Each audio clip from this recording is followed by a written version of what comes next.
Well, they said in the seminary, if you want to take your homilies to the next level,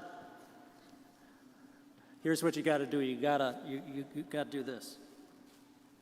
You got to get some hand sanitizer, and you have to wash your hands, and then your homily will be awesome. But hey, wait a second here. I accidentally didn't bring hand sanitizer. This looks like it's my shampoo that my wife bought for me. And I like it. It's just a boom. You don't have to open up the cap. And anyways, it's Avalon Organics Therapy Biotin B Complex Thickening Shampoo. And supports an energized scalp. Supports an energized scalp and thicker full hair. I think that's going to probably enter into the homily, right? Well, today is Ascension. Ascension. It's a huge feast, and there's so many aspects to this feast. The fact that Jesus is going to heaven and we're going to follow him there. He's forging a path for us. But I'd like us to just kind of consider this day from the perspective of the disciples. Now, his disciples had been really close with him and had seen him heal, had seen him do all these things and became friends with him. And then the traumatic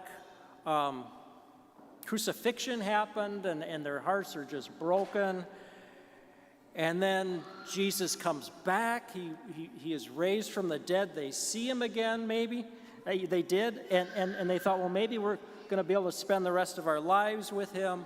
But then he tells them he's going to leave. And then on Ascension, he leaves. And so disciples are just filled with probably all these different emotions going on within them.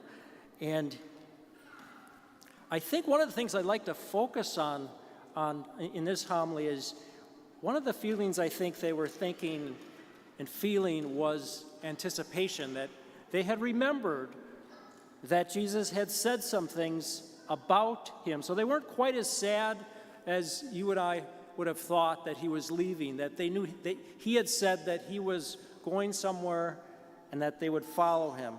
But they had remembered, I'm sure, and it tempered their sadness, that he said, "But I tell you the truth, it is better for you that I go. For if I do not go, the Holy Spirit will not come to you. But if I go, I will send the Holy Spirit to you." So they were probably anticipating this. And they were wondering, Jesus said this, wow, what's going to happen? And in our first reading today, he says, Jesus instructs them to wait for the promise of the Father about which you have heard me speak. For John baptized with water, but in a few days you will be baptized in the Holy Spirit. He said this right before he left. And he said, you will receive power when the Holy Spirit comes upon you. And then our gospel today, I am sending the promise of my Father upon you. Stay in the city. Stay until you are clothed. Until you're clothed with the power from on high. He said these things to his disciples, and I'm sure they were thinking these things when Jesus was ascending. And one of the things that strikes me about these sayings of Jesus just prior to his leaving is the word power, energy, being energized, an energized scalp, perhaps. What is this power that he's intimating about? When I was thinking about this, a couple of images came to my mind. An unlikely image of Andre the Giant. Anyone know who Andre the Giant was? He almost became our governor, but someone else became our governor. In fact, I'm not sure if Andre the Giant actually wrestled Jesse Ventura. That would have been interesting. But he was a professional wrestler, and he starred in this movie called Princess Bride. And in this movie, it's a kind of a comedy/drama love story. And one scene of the story, he's being chased with a couple guys by another boat, and their boat comes along this cliff, and they're trapped. And Andre the Giant sees this big, huge rope hanging down, and he puts the two guys on his back, and with his strength, he climbs up this huge cliff. I don't know why that came to my mind, but the second image that came to my mind was the Kentucky Derby this year. Did anyone watch the Kentucky Derby this year? A horse named Rich Strike, who's an 80-to-1 odd, worst odds, ends up winning the Kentucky Derby. And he's trailing most of the race. He's in the back of the pack, and he wins the race. And if you see the aerial view, I watched it on the internet, you see the aerial view, you see this horse kind of in the last part of the race, weaving his way towards the front. And I thought to myself as I looked at that, where is he getting this energy? Was he fed Wheaties? What happened? That energy struck me. I think that's what I'd like to focus on, because we can think about lots of aspects to the Holy Spirit, but one of the main aspects Jesus highlighted before he left them and promised that he would send the Holy Spirit is he highlighted that the Holy Spirit would be a spirit of power. And he had hyped up the Holy Spirit that he was going to send them. And the Holy Spirit, well, any energy, we need energy to do our tasks, right? But Jesus was sending the Holy Spirit upon his disciples to do his tasks, the Father's tasks. His energy to do his tasks that he wanted his disciples to do. And his will to be done. So we think about those disciples in the upper room, right? They were fearful. And he had told them, he said, go, when I leave, go and make disciples of all men. But isn't that a little hard when you're in a room and you know if you step outside of that door, things are quite dangerous, that when you begin preaching the gospel, you could lose your life? Fear is a very powerful thing, and I'm sure the disciples were feeling that in the upper room. The Holy Spirit is the power to face that fear and to do the will of another, of Jesus, of the Father.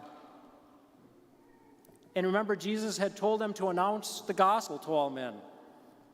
And I'm sure some of them were like, I'm just not a public speaker. I don't like crowds. I can't speak their language. But he wanted them to do it anyway. Go heal in my name. Well, I can't heal. I'm not a doctor. I can't heal people. Only you can heal, Jesus. But he was asking them to heal. Or go drive out demons. Now that's a dangerous thing to do, because demons are smarter than us. They're stronger than us. And besides, we can't see demons, right? But Jesus asked them to drive out demons in his name. And then he supplied the power to do what he was asking them to do. Receiving the energy and the ability to do the things that God is asking of us. And it's not just the disciples. We know, consider a young man in marriage. Consider perhaps the will for a young man is to take the plunge and to get married. To a lady he's been dating for a long, long, long time maybe, but he's afraid. Maybe he's seen other people get divorced. Maybe his parents got divorced. He's afraid. Maybe he's worried some of his freedoms will be taken away. Maybe he's worried about how much money he won't make for the marriage if he can provide for his wife and family. But he knows it's God's will. He asks for the strength, the power outside of himself. and he takes the plunge and he gets married and trusts and receives the power? Or what about the man who is already in marriage? And he's thinking to himself, oh, this is kind of hard. The person I married is not perfect. Sometimes they're hard to live with. Sometimes I'm hard to live with. They got issues, I have issues, and that grass on the other side of the fence sure seems green, and I'm such a failure. My wife deserves better. And so he's thinking perhaps about leaving the marriage. But wait, he made vows. Perhaps he knows that it's God's will that brought them together. It's God's will that they remain married. And he needs an energy, he needs a power to do something that perhaps he cannot do on his own. So he asks for the Holy Spirit. He asks for the power, the energy.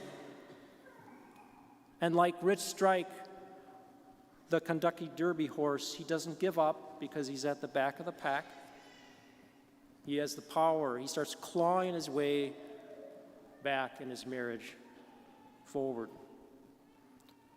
Or perhaps we've heard fathers say so many times about forgiveness, needing to forgive others, and we know it's one of the most difficult things that we can do as Christians, right? And perhaps we need power to forgive someone that's severely wronged us.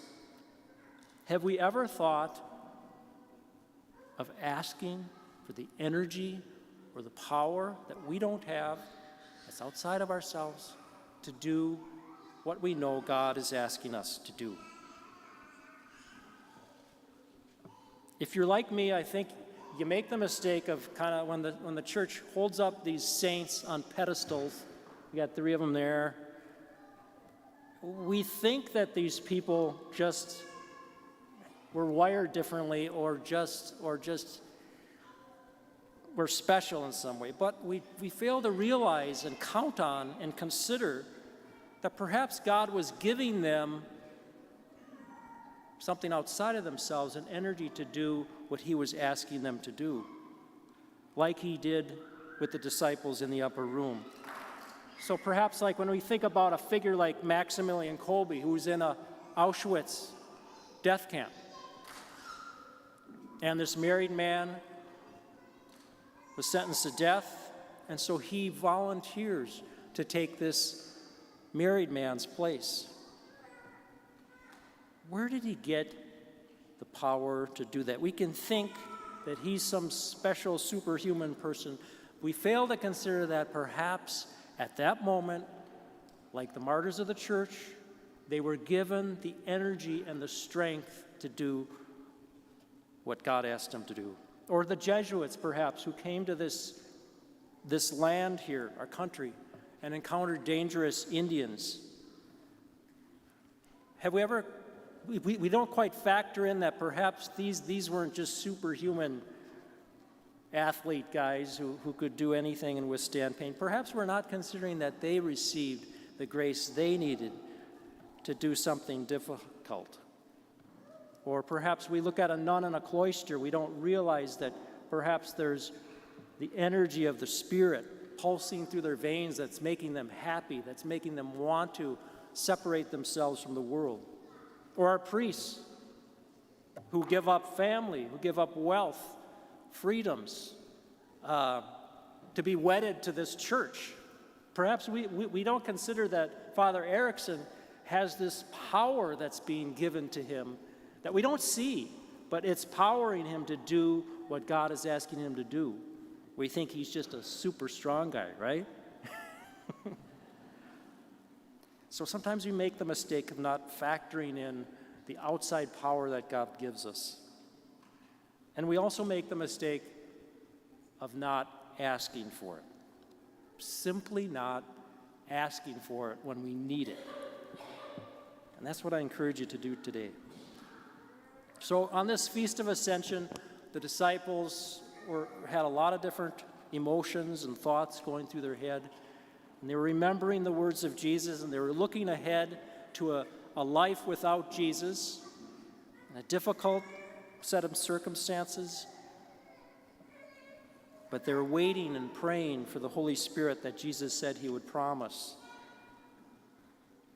And we know that as a church we're facing very difficult times, right? We need an energized scalp. Our church needs an energized scalp. It needs thickening. We need a fuller church, a thicker church. We need therapy in our church. We need the Holy Spirit. And next weekend, there's going to be a synod, and we'll pray for that synod. We have a couple delegates. I know Brian and Imelda Blumenthal. Are they here?